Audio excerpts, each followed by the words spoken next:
And I would like to introduce now Maria Elisa Navarro Morales, who is an assistant professor in the history of architecture at Trinity College, Dublin. She is both an architect and an architectural historian, and she teaches and researches architecture and architectural theory in early modern Europe. Today, she will be talking to us in a way also about one of her research interests, which is this kind of looking at books, buildings, and non-canonical architectural manifestations. And a very non-canonical architectural manifestation would be the use of technology to recreate the past in video games. So I'm very excited to introduce to you Maria Elisa, who will tell us about Assassin's Creed 2 and MXT Ballet. Welcome, Maria Elisa. Oh, thank you, Vera. Can you hear me? Maybe, sorry, Maria Elisa, just yes.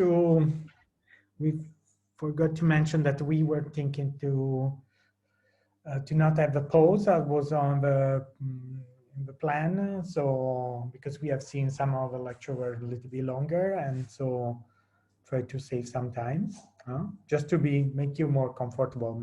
Maybe you were not ready to start yet. Oh, I'm perfect. I'm fine. I have no problem. I'm fine. Yes, thank you. I'm sorry, excuse me. Thank you. Yeah, thank you. Well, I would like to begin thanking you for the invitation, and I hope this presentation is going to be a contribution to the debate. I'm going to share my screen, and I'm going to turn off my camera for the presentation because it's distracting to me, but then I'll turn it on again for the videos.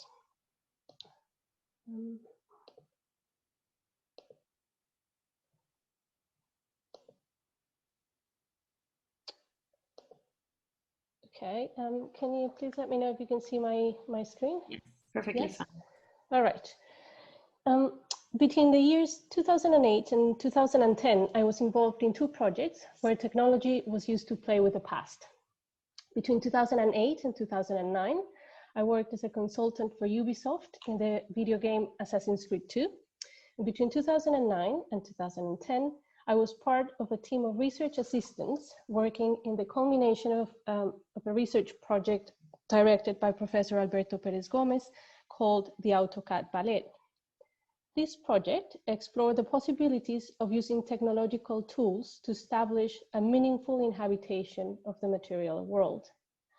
So in this presentation, I'm going to explain my role as an architecture historian in both projects and offer a reflection on the possibilities and risks in the use of technology when interpreting the historical past.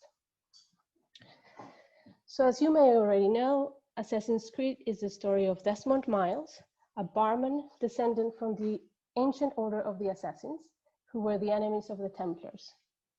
Miles, with the help of a machine called Animus, relives the memories of his ancestors by traveling into the past and embodying different characters from the dynasty of the Assassins. In Assassin's Creed 2, Desmond reincarnates in Ezio Auditore, one of his ancestors living in Florence of the 15th century.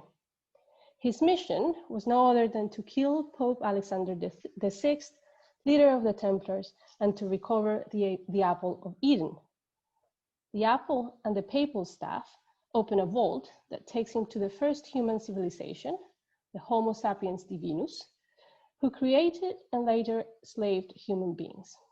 In the plot, Adam and Eve are a hybrid between gods and men who step from the creators and steal the apple, which represents the control the Homo sapiens divinus had over men. The rebels descend and divide between two factions. Those who want to take revenge become the assassins, and those who forgive their forebears become the Templars. The Templars, however, intend to use the apple and the other objects that control humans to enslave them and take control over the world. The assassins, of course, want to free men.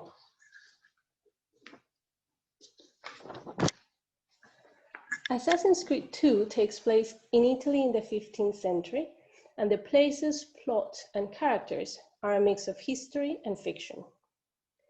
Ezio goes back to the time of Savonarola and the Bonfire of Vanities and the Pazzi conspiracy. And these events are mixed with an enhanced version of the Borgia papacy myth. Real historical events are mixed with fictional characters.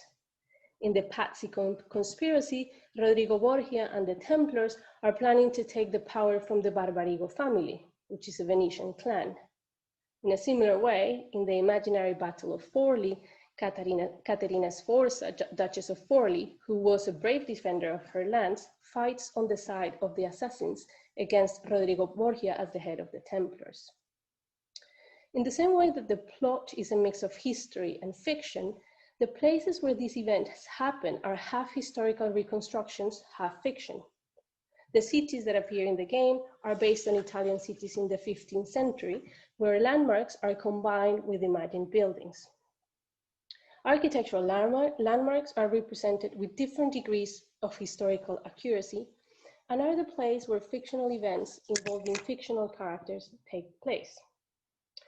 Some of the fictionalization of architecture is as far-fetched as the plot. The lantern of the Duomo in Florence, for instance, houses some of Ezio's ancestors' tombs, undermining the purpose of a lantern in a dome. Some of the architecture in the game is not a reconstruction of historical buildings, but is inspired on them. Such is the case of the Palazzo Auditore, the family residence of Ezio's family, which has clear references to Florentine palaces of the 15th and 16th century, making allusion to the Rucellai Palace with the use of rustication, orders, family emblems, and other elements on the facade. In fact, in the game, Alberti is the designer of this palace, showing how people at Ubisoft were aware of Renaissance architecture and their main figures. A quick look at the plot and the recreation of historical characters, events, and places is enough to understand that the goal of the game was not to present a historical reconstruction. That it has been seen as such has to do with the use of powerful modeling tools that resulted in very realistic graphics and the relative accuracy they used in the construction of the settings where the plots unfold. This is where my role as a historian consultant comes in. I was hired by Ubisoft in March 2008 to work as a part-time historian consultant for the game.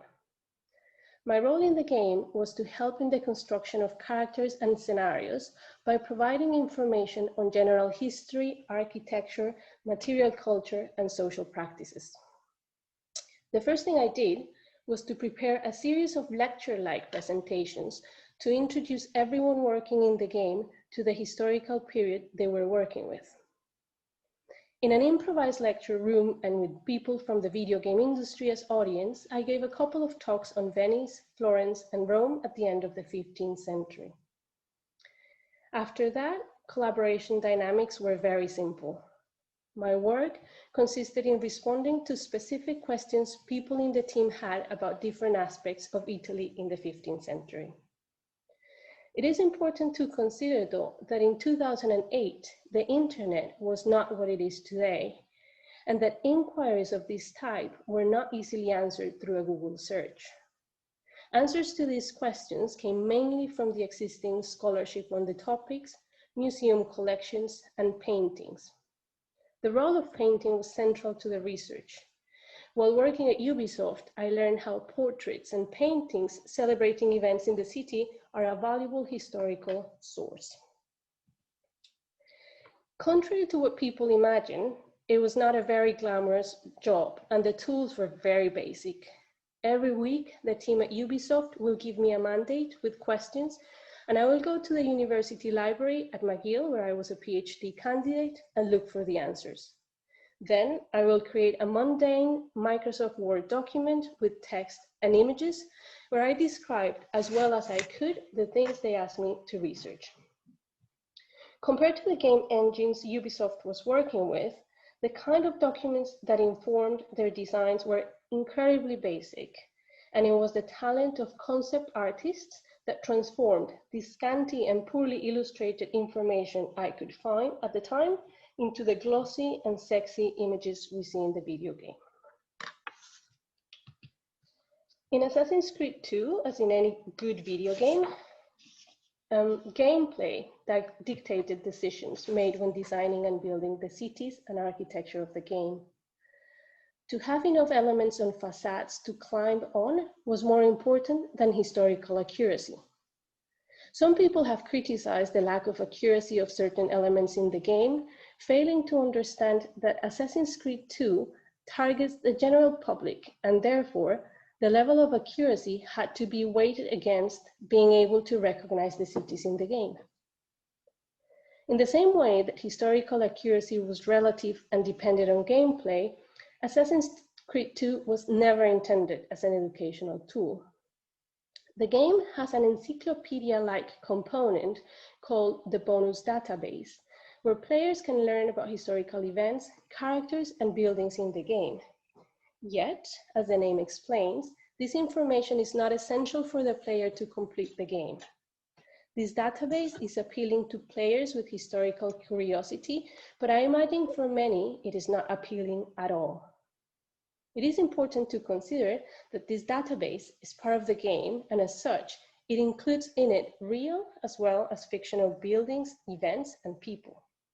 You can find information on Rodrigo Borgia and Ezio, the Palazzo Medici and the Palazzo Auditore. So as everything else in the game, this in-game bonus material is a combination of history and fiction. I don't think it was Ubisoft's intention to make a historical reconstruction of Italy in the end of the 15th century either. They were interested in creating a game that looked very realistic.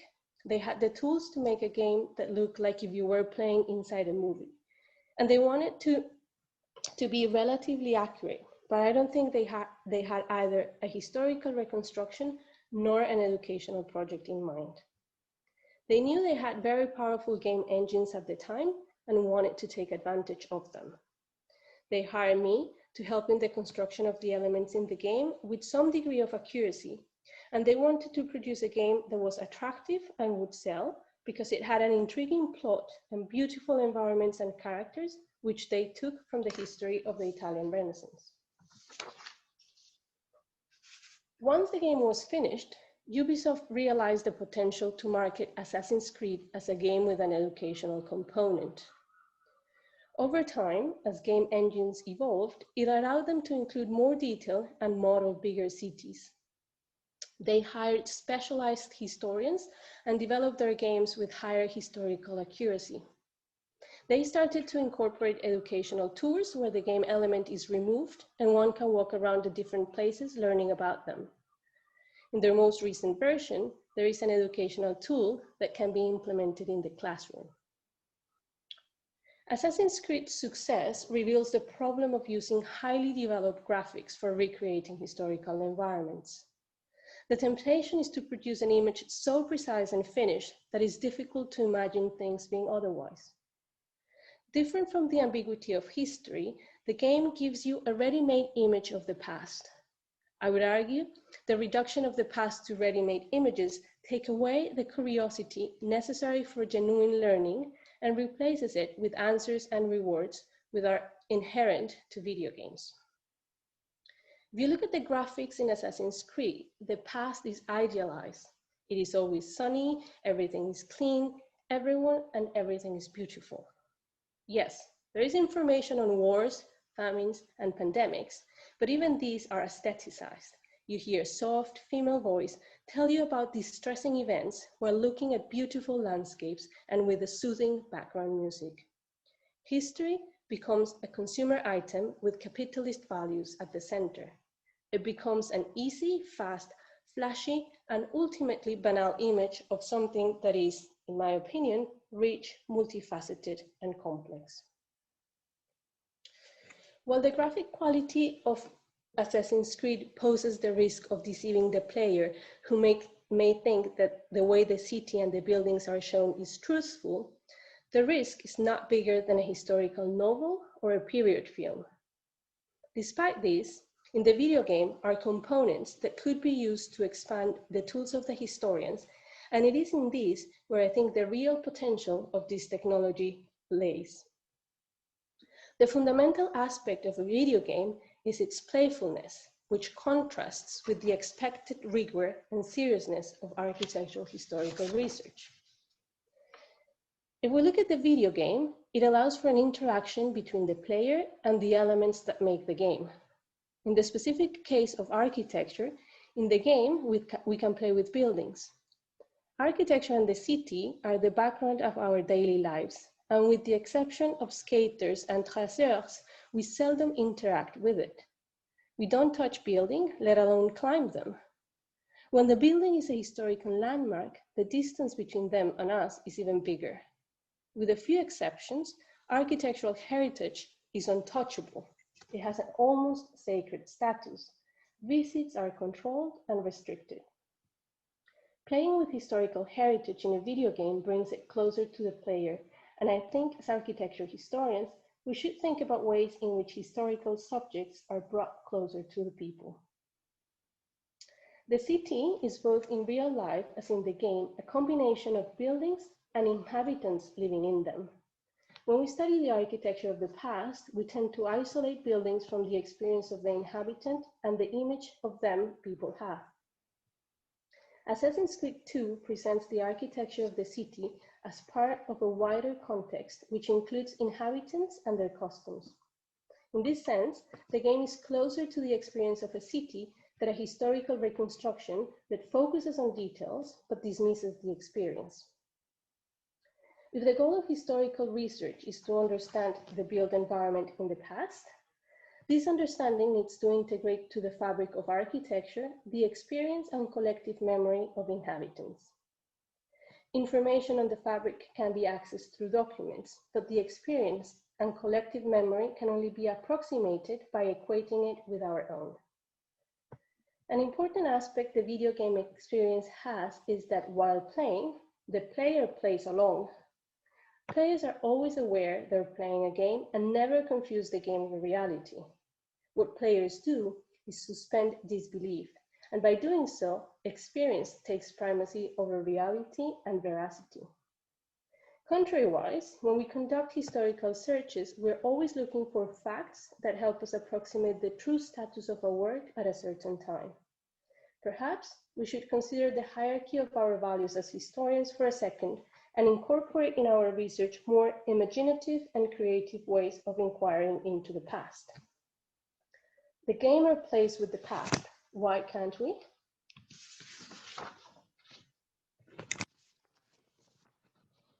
MXT was an event that celebrated the end of Professor Alberto Pérez Gómez's research project AutoCAD Ballet, which explored the creation of architectural spaces and encounters through a series of multidisciplinary projects. The premise of the project was the conviction that traditional and contemporary technological tools for representation and design are never neutral. That these tools need to be engaged critically both by architects and their audiences to understand how we can use them to establish our own fully human strategies for inhabitation, for designing, building, and living our material world. MXT was conceived as an immersive environment where digital media, objects, performance, and architectural fabrication mixed with central experience. The aim was to enable a participatory and imaginative experience of the city of Montreal. The premise of the event was that only through play can digital technologies and new media serve a meaningful and ethical role in the architecture of the city. The point of departure for MXT was Professor Pérez Gómez's novel Polifilo, or The Dark Forest Revisited, which retells in 20th century terms the story of the famous Renaissance novel Hypnerotomachia Polifili from 1499. The Renaissance text is regarded as one of the most enigmatic books ever published. It takes place in a forest. The main character, Polifilo, dreams about being lost in a dark forest, searching for his love, Polia. The story unfolds as Polifilo travels through different places and meets different characters during his search. Of particular importance for MXT is his encounter with the five senses as nymphs that bring him back to life and bathe with him, teasing him. The banquet in the palace of the Queen of Free Will, The island of Cytherea, where Polyphilo is taken by Cupid after finding Polia, and a fountain at the center of the island are all elements that appear in MXT. The 20th version of the story is an exploration of architectural beauty and the erotic dimension of architecture. In the retelling, the forest has been replaced by the high-tech and pop environment of appliances and airports. In this version, Polyphilo finds himself in the inhospitable and uncontrollable space of airports and planes in flight.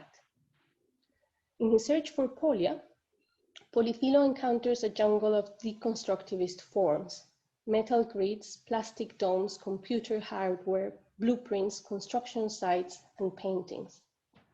The sites he visits include Piranesi's Carceri, the works of Ledoux, Boulet, Lequeux, Hayduck, Rossi, Libeskind, and Eisenman. The novel's themes of public participation, visual representation, narrative, and the role of love and beauty in creative production were all part of the theoretical concerns of MXT. As a closure event for the grant, the different components of the projects were to be displayed in MXT. The first project undertaken in the grant was the Dark Forest website, where the novel was made available in an online version with built-in interactivity. I would like you to think that this was 2006, and the website was an exploration of digital publication tools. The website includes free access to the book. Originally, the collages that were made for the paper version ran in parallel of the text, and it also has a timeline where, as time ticks, the different sources the text refers to appear. So it's a sort of dynamic reference system.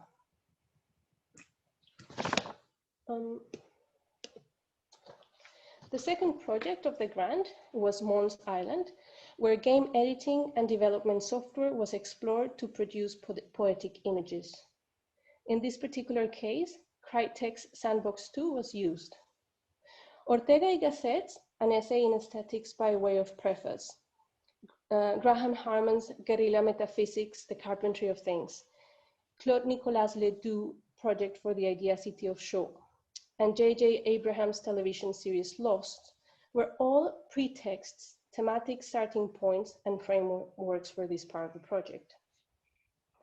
Taking advantage of the unique capabilities of game editing software, the project, like Ledoux's Imagine City of Show, attempts to reveal the potential of cat-like software to provide new layers of interpretations or translations of the city of Montreal. The idea was that people could create new layers and upload them into the game. The prototype of the game and the website of the Dark Forest Revisited were both launched at MXT. MXT was an event celebrated over 2 days where people were greeted with a banquet. People gathered around a long dining table where they could eat, drink, and socialize before entering to the gallery room where we had the interactive installation. Inside the room, a wooden structure, 15 meter long by 3.3 meter tall by 2 meter wide, covered in 2 types of fabric, stood in the middle of the room. We called it the fuselage because it was inspired by the plane carrying Polyphilo in the Dark Forest Revisited. There were 4 high-definition projectors installed at each corner of the room, with a Mac Pro desktop workstation running custom applications developed in processing and a large studio monitor. These control the projection of metaphorical images and video obliquely across the length of the fuselage structure. The geometry and material of the fuselage, combined with the angle of the projections, distorted the images. The images consisted of the original collages made for the printed edition of the Dark Forest, projected into the fuselage, and when manipulated through the processing application, a bloom of geometric shapes will appear on the image, revealing portions of videos of the city of Montreal that were playing behind. These videos were curated relative to the 4 elements: fire, air, earth, and water. There was a customized infrared sensing system capturing the motion of people participating in the event, And this motion enabled the dynamic manipulation of the appearance of the images through the processing application.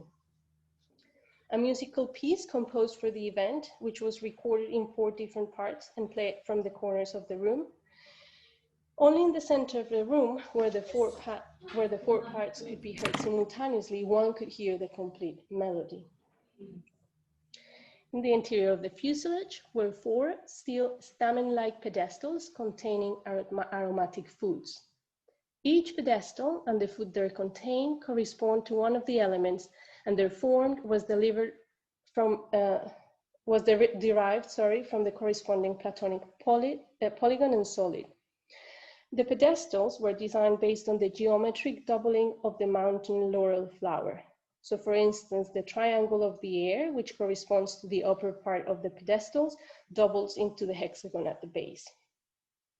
These pedestals were made using digital fabrication processes. The food contained in the pedestals had the shape and tasted like the elements. There were fiery, deep-fried falafel and pepper pyramids, earthly cubes of rum-infused chocolate brownie, airy hollow octahedrons of white chocolate, and turquoise agar-agar icosahedrons with liquid sugar that melted in your mouth. In the middle of the fuselage was a central basin, and a man in a reversible rabbit flight suit served an elixir of honey, spirits, and spices in porcelain glazed cups. The form of these cups was also based on the laurel flower, and they were slip cast in 3D printed molds and fire glazed in colors associated with the elements: blue, red, yellow, and green. The walls of the room were covered with black velvet, gathered at some points, mirroring the geometry of the fuselage and leaving openings through which the original collages of the dark forest, which were printed in large format and hung behind, could be seen. People entering the room activated it. They could roam freely, discovering the different elements, interacting with them and with others.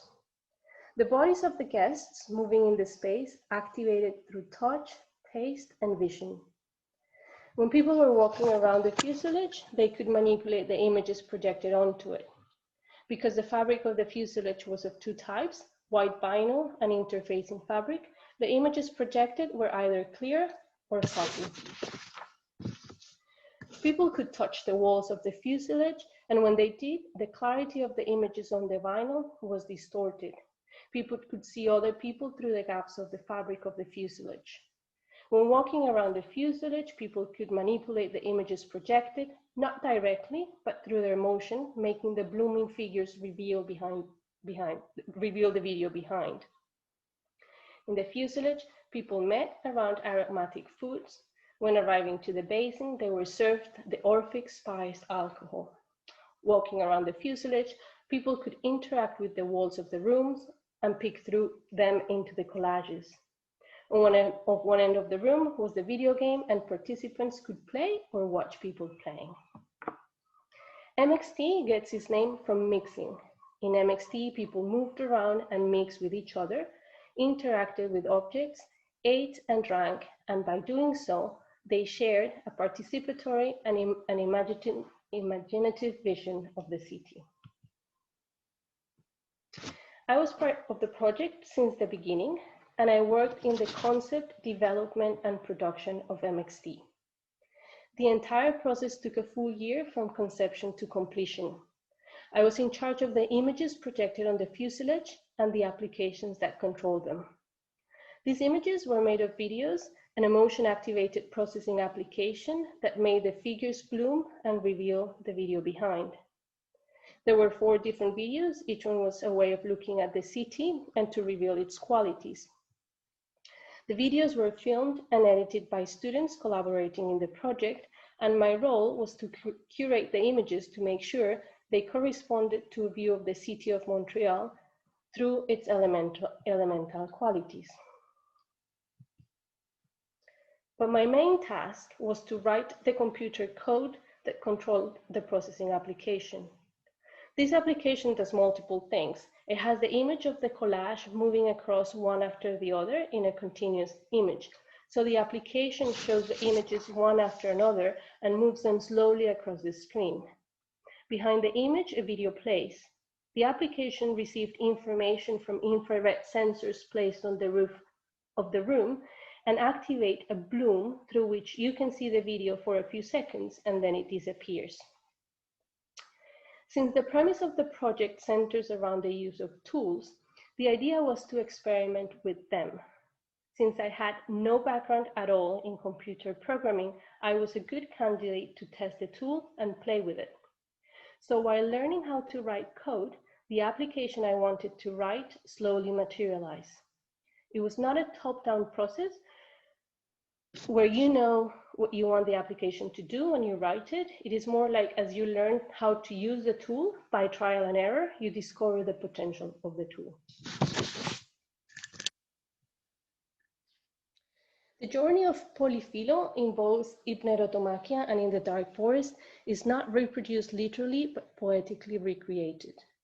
People participating in MXT were invited to experience a journey where they encounter some elements of the novels. These elements were not presented as they appear in the original text, but reinterpreted. The elements coming from the texts were combined with each other and with other elements coming from other sources. As a result, the original elements, rather than being represented in the original form, were evoked through experience. Assassin's Creed 2 reproduces the past through the creation of images. These images attempt to reconstruct how places, buildings, and people look like in the past. In MXT, the elements from the past are not brought in as images, but translated into experiences. In this translation, how the spaces described by Polifilo in the novels look like is secondary. What matters is his experience of them. So while the video game makes an image of the past, MXT made an experience inspired in the past. The image objectifies the thing it represents, in this case, the past. Experience, on the contrary, is the action of engaging with it. A video game like Assassin's Creed creates ready-made images where someone's idea of how things were or should have been is presented. The agency of the person creating the images dictates how we see something. The sophistication of the graphics seduce and at the same time frees how we see the past. We stop imagining and instead receive a prefabricated and clear picture of it. While there were people orchestrating the event at MXT, it was the participation of the guests and their interaction with the exhibition and others what caused an experience to emerge. There was not a predetermined way to engage with the event. People were invited to move freely around and discover the different elements while encountering other guests. The collaborative, fluid, changing, ephemeral, and emergent nature of the experience in MXT contrasts with the fixed, preconceived, imposed, and static image of the game. One of the biggest challenges of new technologies is the privilege of vision and the distance between us and the physical world they impose. In the video game, players interact with the world of the game through their eyes and, to a certain extent, their hands. When playing, gamers are in a place that is between the visuals of the game and the physical space of their bodies. In MXT, engaging with technology involved vision, sound, taste, touch, and movement. The body mediated between images, objects, and space. The body was the vehicle to interact with technology, and through the body, the products of technological processes became integrated into the material world. The distance between the screen and the player of the game was closed by incorporating the products of technology into the physical world, and guests were always present in body and mind in the space of the event. Finally, playing Assassin's Creed is an individual experience. Contrary to this, the interaction with objects, the space, and others of MXT is collective. So rather than playing with the city, as we do in Assassin's Creed, in MXT, people play city, and in that play, technology is just another element in the game. Thank you. Thank you very much, Maria Elisa. That was extremely interesting example and comparison. I would like to invite now Azadeh Javanruli and Patrice Salaku to ask you some questions. Hello. Hello, thank you for this very interesting presentation.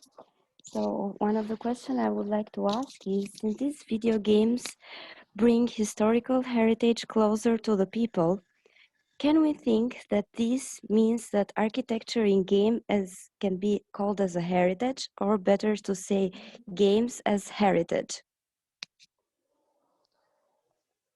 I think I used the word past rather than heritage because I wanted to give it a broader, I guess, definition. I think when we start dealing with heritage, we have to start defining a lot of things. And I mean, I think that, for instance, in Assassins, the cities and the places are heritage, but I wouldn't necessarily call the video game heritage. I think they're using it to engage with the past, but it's not the heritage city they're dealing with. It's a recreation, a representation, a reproduction, and interpretation. Thank you. And at first, I say thank you for your amazing speech. And I wanted to ask you, can we define the limits between architecture, design, and the imagination in games? Architecture, design, and the imagination in games. Yeah, I don't know to what extent really what the game shows is architecture. To me, is a way of visualizing architecture. I think the fact that it's not spatial, in my opinion, is problematic. I think the imagination is an important component because, as I tried to explain in my presentation, the moment you suspend disbelief and you put these ideas of truth to the side, you enter into a space that I find that is really rich and interesting. And that's where I find the video game as a tool quite attractive. It's in the sense that it allows us to imagine things otherwise. And because the rules that are applied are not the rules of our everyday world and, you know, gravity and, you know, social behavior, etc. I think is dangerous. You know, it could be really tricky, but at the same time, it opens up things that we normally don't do otherwise. I think it could be quite useful to try to think how it would how it feel to be someone else, just because you put yourself in this. Like it's like in the theater, right? It's like you suspend your belief for a second and you enter this other imaginary world. So I think that's very powerful.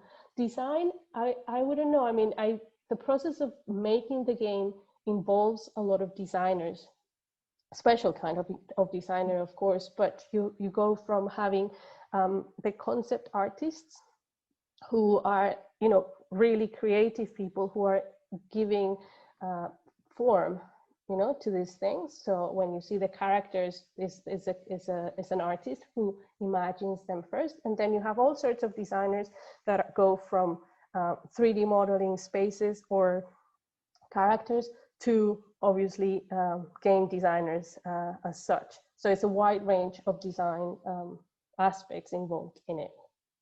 Yeah. Thank you. Can you continue? If you have, I think we have time for one more question from you. Okay. Okay. So since the MXT you were explaining is somehow allowing us to enter these virtual spaces, can we think that one day this can go like beyond the game, but being something, a new approach of how we can be in and how we can perceive and be in places? Yeah, so what we did with MXT is precisely create a real event where a lot of the things we did were made using technology. So of course the processing application, the video, but also digital fabrication processes for making the structure for, so we combine them. And the idea that you can use these tools to contribute to the creation of the space is where I think this was really useful, because the atmosphere in the space was in big part the result of using this kind of technology. But how we were using it is not direct, but mediated. So you don't really control it like in a video game where you take the joystick and you move where you want to move. You move and things happen, but you don't know exactly how they're happening. And so what we did is we put the body in a space with these tools, but they were real. They were not virtual. You were not in a screen. You were in a room. And I think that was a very useful experiment where we don't forget that we are embodied creatures. And so we put the body at the center of the experience, but we also don't discriminate these technologies for being new. We know they're here and we think about them critically and how to use them and make them meaningful. Thank you. Thank you so much. Thank you very much for the questions, Azadeh and Patrice. Thank you very much, Maria Elisa, for your presentation and your very thoughtful answers to these questions.